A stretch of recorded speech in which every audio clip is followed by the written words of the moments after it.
Good morning. In this video, we're going to talk to you about a reteach, something we've covered already before, and this topic today is the Pythagorean Theorem. As you should recall, the Pythagorean Theorem is this formula, this equation, a squared plus b squared equals c squared, that helps us find the missing side length for right triangles. In short, every right triangle in the world, if you take the two short sides, what we call the legs, a and b, square them and add them together, it should have the same exact value as the longer side, the hypotenuse, c squared. Because of this formula, this relationship, anytime we know two sides of a right triangle, then we can go and find the third side.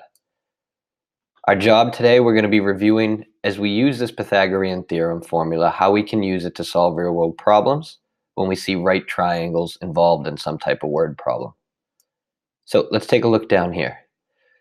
For the two guided problems today, the first thing you need to do, it's a straightforward problem with the purple triangle. They want you to use the Pythagorean theorem up here to go ahead and find the missing side length, P here for this right triangle. So go ahead and pause this video right now, try to find the missing side length for the purple triangle. I'm going to flip over to the whiteboard, and we'll take a look here. I'm going to draw that right triangle out. So hopefully you've paused the video, you've gone ahead and you've solved this problem yourself. You've tried to figure out, fix that whiteboard, what the missing side of the right triangle is. So that's going to be P up here, and we'll put the whiteboard in full screen in a second. And then over here we have 5 and 12. The biggest thing we need to understand is which is the longest side, which is the hypotenuse. I'm going to show you that in the Google drawing, but you could also label the whiteboard right here with A, B, and C. C, the hypotenuse, always has to be the longest side. So I'm going to go ahead and recognize that here for this right triangle, 12, the long side that's facing the right angle, has to be the hypotenuse. That means the other two sides are A and B. Those are interchangeable. It doesn't matter which one we call that. So we'll take a look at the whiteboard and we'll mimic that there. A and B for the two shorter sides, and then C, 12, we know the long side. Now, whenever I know the long side of a right triangle and the short side of a right triangle, but I'm trying to find the other leg, I actually prefer to use c squared minus a squared equals b squared. Same formula, it's just been rearranged to help us solve for one of the short sides, b, whereas this version is a little easier to solve for the long side, c. So that's the formula I'm going to write down on my whiteboard. C squared minus a squared equals b squared. We'll full screen the whiteboard again. I know that c is 12, so I get 12 squared, and I know that a is 5 minus 5 squared equals b squared. As you can see, this formula, a little bit easier to find the legs because b is already isolated or all by itself on one side of the equation. 12 squared should have given you 144. 5 squared would give you 25. That's still equal to b squared, and when we do 144 minus 25, we're left with 119, which is equal to b squared.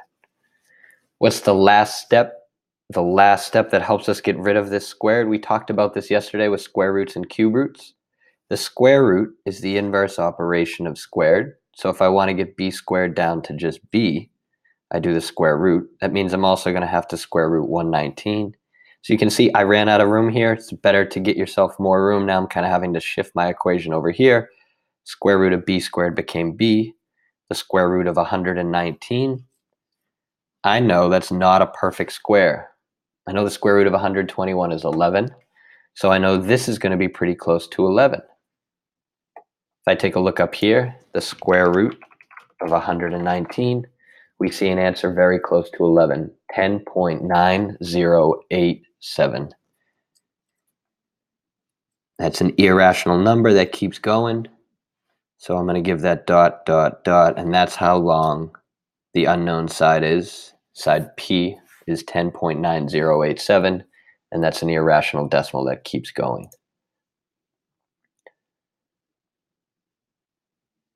They asked us to estimate to the nearest tenth.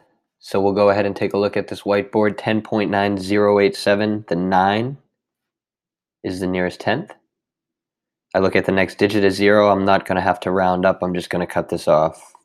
We round to the nearest tenth. We get 10.9 here.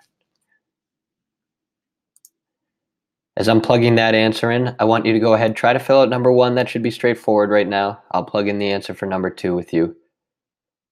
And you're going to be figuring out part 3. A little more challenging now. What is the missing side length or the slanted height for the cone shown above and estimate to the nearest hundredth?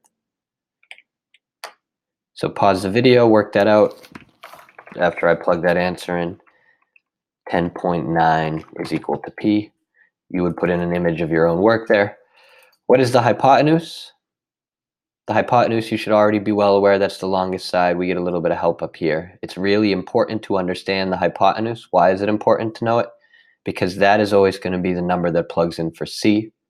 And then we know the 2 shorter sides, the 2 other sides will just become A and B. So it's really key to identify the hypotenuse in the beginning.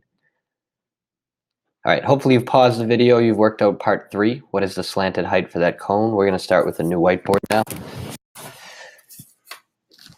I'm going to go ahead and draw that cone onto the whiteboard, but all I care about from the cone, something we need to see, there is a right triangle buried inside every single 3-dimensional cone.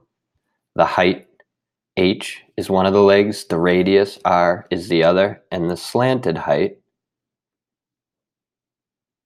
is kind of just from the edge of the cone up to the top. Here, we know 2 of the sides. We know the height is 18, and we know the radius is 8. That's what we can see here if we take a look.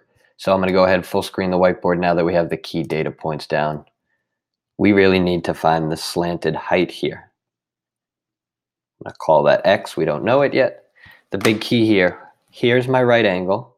So the longest side has to be opposite it. We can see this is the longest side, but if we weren't sure, it's the one that's looking at the right angle. So that one's going to be C. That makes the other 2 18 and 8, A and B. This is a situation real quick, exiting the full screen on the whiteboard. Real quickly, we realize I'm going to use A squared plus B squared equals C squared here because I know A and B, and I'm trying to find C. So we'll write that formula down. A squared plus B squared has to equal the longest side, C squared. And we'll plug in 18 and 8 for A and B. 18 squared, if we don't know what that is, Pythagorean Theorem, good thing always lets us use a calculator whenever we're getting assessed. So 324 if I do 18 times 18. Should know 8 squared, 8 times 8 makes 64. That gives us C squared. I could use a calculator again, but 320 plus 60 gives me 380. And 4 and 4 gives me 8 more. So this is going to add up to make 388. That's equal to C squared. What is the final operation? What inverse operation cancels out C squared and gets us down to just C? That's a square root. The opposite or inverse operation of squaring a number, the square root of C squared is C. We do the same thing to both sides. We're going to take the square root of 388, and that's going to tell us the length for X. Plug that into our calculator. If I know 20 times 20 is 400, my answer should be a little less than 20. 19.6977. So I'm going to write that right below that square root. 19.6977. That's equal to C. Now with this irrational number, I want to pay attention. Did they want me to estimate it? Did they want me to round off? And to where? I take a look at part 3. It says estimate to the nearest hundredth. So I'm going to go ahead, take a look back up here.